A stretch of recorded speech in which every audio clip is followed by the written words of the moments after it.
नमस्कार दोस्तों, आप देख रहे हैं हॉरर हाई। आज की कहानी एक बहुत अच्छी और इंटरेस्टिंग कहानी है जिसको आप पूरा सुनिएगा।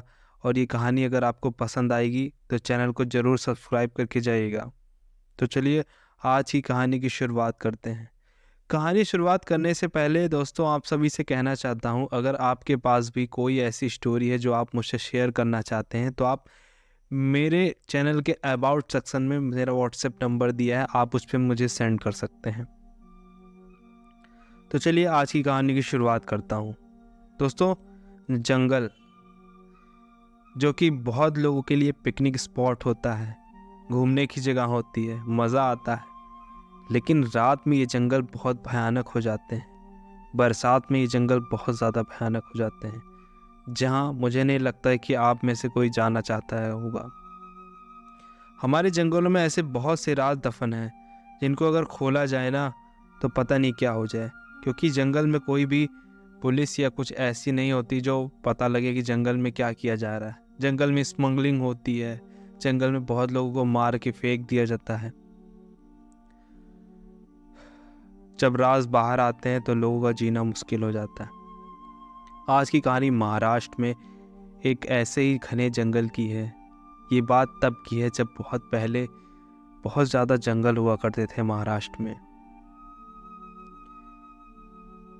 बड़े शहर में तो लोग जो नॉर्मल ज़िंदगी बिताते हैं, लेकिन उसी में जंगल एरिया में कुछ लोग ऐसे भी होते हैं जिनको आदिवासी समझा जाए या थोड़े पिछड़े कैटेगरी के जो होते हैं, वो अभी भी पूजा पाठ, बलि देना और इन सब बातों पर यकीन करते हैं।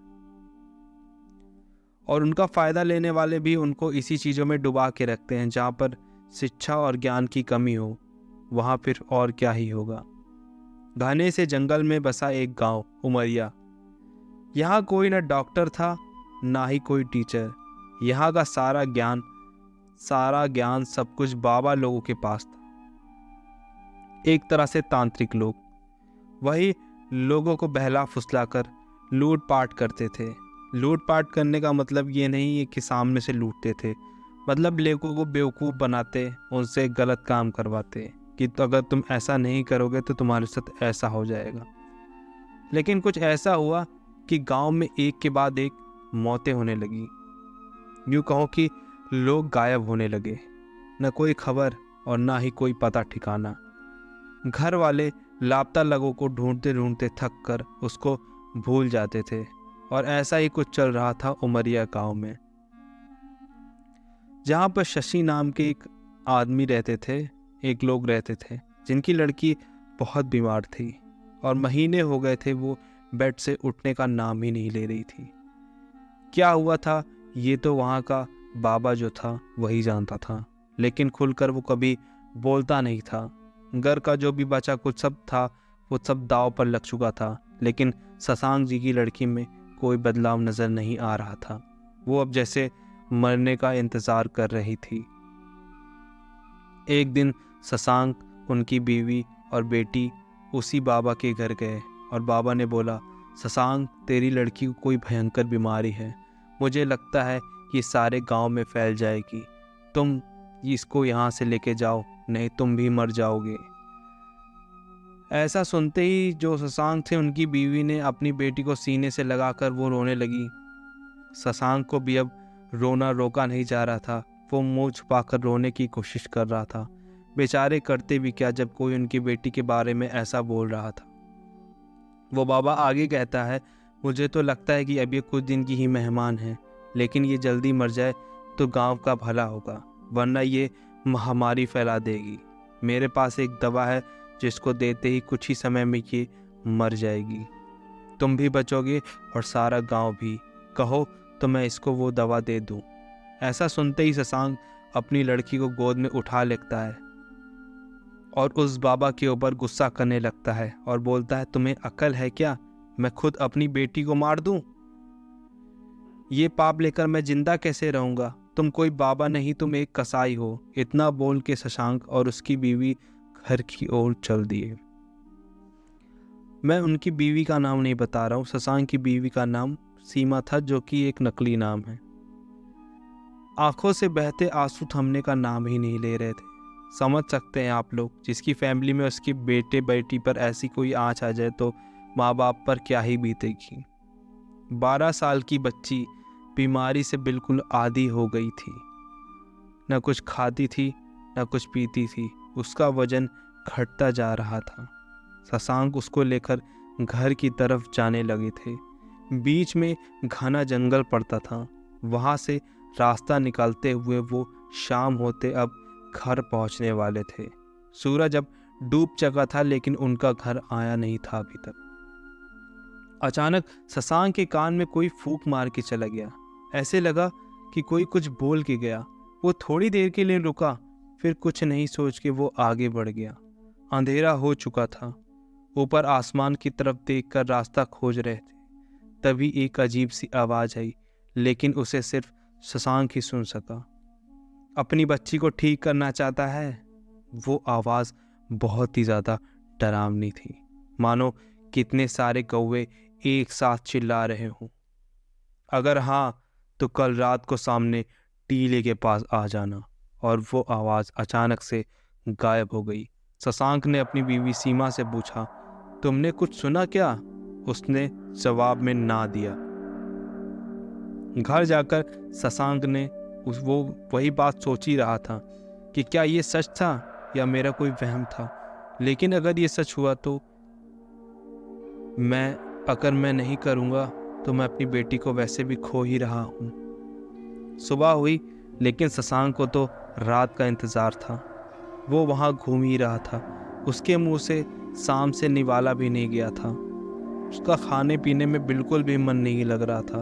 उसको तो बस अपनी बेटी की तबीयत ठीक करनी थी। वो अपना एक थैला लेकर जंगल की तरफ गए। उनको पता था कि ये जंगल श्रापित है। यहाँ पर नर बच्ची पिशाचिनी का ठिकाना है, लेकिन वो अपनी लड़की की तबीयत के सामने उसको कुछ भी नहीं दिख रहा था। सीमा ने उसे रोकते हुए बोला, इतनी रात में आप कहाँ जा रहे हो? शशांक ने कहा, मैंने सुना है उस पहाड़ी पे एक नया कोई बाबा आया है जो बहुत पहुंचा हुआ है। उससे मिलकर मैं आता हूँ। ये बोलकर वो अपनी पत्नी से वो बाहर निकल गया।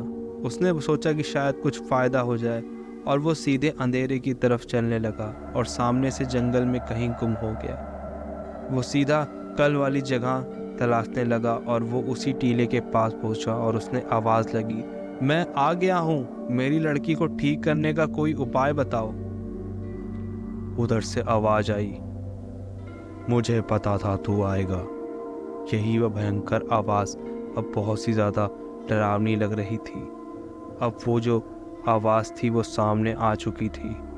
वो भयंकर रूप देखकर शशांक की हालत ही खराब हो चुकी थी। सड़े मांस की गंध आ रही थी।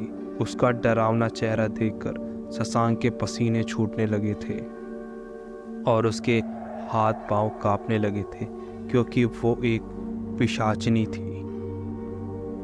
और उस पिशाचिनी ने कहा, तू डर मत, मैं तेरी लड़की को ठीक कर दूंगी, लेकिन तुझे मेरा एक काम है जो तुझे करना होगा। बोल, मंजूर है तुझे?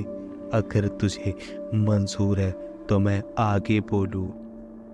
पिशाचिनी की ये बात सुनकर शशांक बोल पड़ा, अगर मेरी बच्ची ठीक हो जाए तो मैं सब कुछ करने को तैयार हूँ। पिशाचिनी आगे कही, कल यहाँ एक बकरे की बलि देनी होगी तुझे। तू उसको मारेगा और यहाँ जमीन में गाड़ के चला जाएगा। इतना तुझे करना है, तेरी बच्ची ठीक हो जाएगी। शशांक ने सोचा इतनी सी बात है। वो वहाँ से भागता हुआ घर पहुँचा और दूसरी रात को सबके सो जाने के बाद वो एक बकरा अपने कंधे पर लाद कर जंगल लेकर गया और वहाँ जाकर उस बकरे की बलि देकर गड्ढे में दफन कर दिया। कितनी बुरी बात है, किसी बेजुबान की बलि दे दिया। अच्छा नहीं किया मेरे हिसाब से तो, लेकिन वो करता भी क्या, उसके पास कोई ऑप्शन नहीं बचा था। यहाँ घर पहुँचते ही देखकर वो चौंक जाता है। उसको अपनी आंखों पर यकीन नहीं होता। उसकी लड़की उठकर खाना खा रही थी और वो ये देखकर खुशी से झूम उठता है। वो भी साथ में बैठकर खाना खाता है। सुबह फिर से शशांक उस जंगल में जाकर उस पिशाचिनी का शुक्रिया करने का सोचता है। वहां पहुंचते ही वो पिशाचिनी एकदम सामने आ जाती है और फिर से वही भयंकर मांस की सड़ने की बदबू और कौवों का चिल्लाना। आ गया तू। मैंने अपना काम कर दिया है, लेकिन अगली अमावस्या को मुझे एक बलि चाहिए, लेकिन इस बार मुझे इंसान की बलि चाहिए।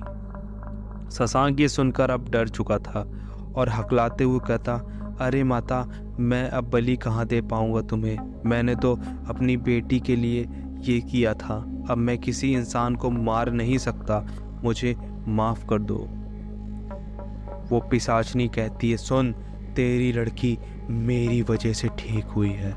अगर तू मुझे बलि लाकर नहीं देता है तो मैं तुझे मार कर खा जाऊंगी, या फिर तेरी बच्ची को वापस वैसा ही हालत में कर दूंगी। बलि तो तुझे देनी ही होगी, सोच ले। ऐसा बोलकर वो पिशाचनी गायब हो गई थी। शशांक घर आकर सोच में पड़ जाता है। अपनी बच्ची को चलते फिरते देख वो अपने सारे गम भूल चुका था। देखते ही देखते अमावस्या की रात आती है और नर बलि देना कोई आसान काम होता नहीं, ये शशांक जानता था। किसी को गांव में खबर ना हो, इसलिए गांव में आए एक भिखारी को खाने का लालच देकर वो जंगल में लेकर गया और कुल्हाड़ी से एक ही घाव में उसको मौत के हवाले कर दिया। वही गड्ढा करके उसको गाड़ दिया। इधर वो घर आकर देखता है कि उसकी लड़की एकदम से ठीक हो गई है। शशांक की ये सब हरकतें देखकर उसकी बीवी को कुछ समझ में नहीं आ रहा था, लेकिन वो सब समझ रही थी, लेकिन वो उसको कुछ भी नहीं बोल रही थी। रात में जब शशांक अपनी बीवी के बगल बैठा था तो थोड़ा टेंशन में लग रहा था। तो उसकी बीवी ने उससे पूछा तो शशांक ने उसको सारी बात बताई। उसकी बीवी को सारी बात पता चलने के बाद वो खुश तो थी कि अब उसकी बेटी ठीक हो जाएगी, लेकिन उसको इस बात का भी दुख था कि उसका पति अब ऐसा हो चुका है कि वो किसी जान इंसान की और किसी बेजुबान की जान ले चुका है। डे बाय डे शशांक बदल रहा था। अब सीधा इंसान, अब वो थोड़ा सीधा नहीं रह चुका था। अब वो हर अमावस किसी बेजुबान को, या तो कोई जो मेंटली दिमाग से ठीक ना हो, ऐसे इंसानों को वहाँ पर ले जाकर उस पिशाचनी को दे रहा था। लोगों को शक ना हो इसलिए दूसरे गांव से लोगों को गायब कर रहा था। आसपास के सभी गांव में लोगों को गायब होने का सिलसिला चालू हो चुका था। शशांक ऐसे लोगों को मारता था जो समाज के लिए खतरा थे या जो लोग दूसरों को परेशान करते थे। इस वजह से लोग भी जरा शांति से थे कि अच्छा है कि दुष्ट लोग मर रहे हैं, और इधर शशांक ये सोच रहा था कि मैं समाज की मदद कर रहा हूँ। और ऐसा करते करते महीनों से साल बीत गए। अब शशांक की लड़की की शादी की उम्र हो चुकी थी। उस पिशाचनी को हमेशा से एक नए शिकार को खाने की आदत सी पड़ गई थी, लेकिन जैसे ही शशांक की लड़की की शादी की खबर उसको पता चली, वो गुस्से से तिलमिला गई और वो सीधा शशांक के घर पर छत पर पहुंची और रात में उसके सामने आ गई और उसने बोला कि देख, अगर तूने उसकी शादी की तो अच्छा नहीं होगा। उसका ये भयंकर काला रूप और सड़े मांस की गंध ने शशांक को बहुत ज़्यादा डरा दिया, और लोग वो जो थे उसके अगल बगल वो सोचने लगे कि शशांक के घर से इतनी बदबू क्यों आ रही है, क्या यही तो नहीं लोगों को मार के अपने यहाँ गाड़ रहा है। वो शशांक को शक की नज़र से देखने लगे थे और पूछने लगे थे कि तुम्हारे यहाँ से इतनी बदबू क्यों आ रही है। घर पहुंचकर उस पिशाचनी ने शशांक से कहा था, तेरी लड़की मेरी अमानत है, अगर तू इसको किसी और को दिया या उसकी शादी हो गई तो मेरा वश उस पर नहीं चलेगा और मैं ऐसा नहीं होने दूंगी, मैं उसको मार दूंगी। पिशाचनी को पता था कि अगर इसकी शादी हो गई तो शशांक उसको शिकार देना बंद कर देगा। शशांक उसके सामने रोता है, गिड़गिड़ाता है और लड़की की जान की भीख मांगता है। उस पर पिशाचनी कहती है कि ठीक है, मुझे एक नौजवान की बलि चाहिए, जो कि तेरा जमाई है ना, उसकी बलि मुझे दे देगा। वो अच्छा आदमी नहीं है, उससे तेरी लड़की की शादी मत कर, वो उसको मार डालेगा। मैंने भविष्य देख लिया है, क्योंकि इन लोगों की शक्तियों को फ्यूचर देखने की पावर होती है। शशांक उसकी बातों में आ जाता है और पूजा करने के बहाने से अपने होने वाले जमाई को जंगल में ले जाकर कुल्हाड़ी से उसके सर पर वार करके उसको भी वहाँ मार डालता है। उसको मारते हुए भी उस लड़की का बाप देख लेता है। इतने में वो पिशाचनी वहाँ आ जाती है और कहती है, शशांक आज तक तूने सभी बुरे लोगों को मारा था, लेकिन सबसे पहले बलि वो भिखारी जो कि बेगुनाह था, और ये तेरा जमाई ये भी बेगुनाह है। लड़की के प्यार में तू इतना अंधा होगा कि अब तू पाप करके पापी बन गया है और अब तू शैतान बन चुका है। और ये आवाज़ बोलते ही उसकी हंसी अब जोर जोर से गूंजने लगी। वो शैतानी दर्दनाक हंसी चारों तरफ गूंज रही थी। पीछे से उस शशि का जो शशांक का जो जमाई था, उसका बाप शशांक पर टूट पड़ा और ये देखकर पिशाचनी जमाई के बाप के शरीर में घुस गई और शशांक को मार डाली। और शशांक के मरने के बाद उसके शरीर से निकल गई। और ये सब देख के जमाई का बाप कुछ समझ नहीं पाया कि उसको क्या हुआ, और वो भी पागल सा हो गया था। अपने लड़के के पास बैठ के वो उसको रो रहा था। तभी पिशाचनी की आवाज़ आई, अगर तू अपने लड़के को जिंदा देखना चाहता है तो तुझे शशांक की लाश को गड्ढे में डालकर दफन करना होगा, और मुझे हर अमावस की रात को एक इंसान की बलि लाकर देना। अगर मंजूर है तो बोलो। लेकिन जो लड़की का बाप था वो मेंटली थोड़ा सा कमज़ोर था, वो समझ नहीं पाया और उसने जाके सारी बात घर से बता दी कि शशांक ने उसके बेटे की हत्या कर दी। शशांक तो मर चुका था, दोनों परिवार में बहुत लड़ाई झगड़े हुए, लेकिन जब जो मर चुका है तो मर चुका है, कोई कुछ नहीं कर सका। शशांक की बीवी जो थी सीमा, वो जानती थी कि मेरे पति के ही गलत कर्मों के बुरे कर्मों की सजा उसको मिली है। उसकी बेटी तो ठीक हो गई थी, लेकिन उस पिशाचनी ने शशांक को अपना शिकार बना लिया था। वो लालच देकर उसको अपना काम करवाना चाहती थी और उसने बहुत अच्छे से अपनी इच्छा पूरी की थी। शशांक अब जा चुका था और जो शशांक की लड़की थी वो अब उसकी शादी कहीं और फिक्स हो चुकी थी, अब वो काफ़ी बड़ी भी हो चुकी है। तो दोस्तों, आज की कहानी यहीं पर ख़त्म होती है।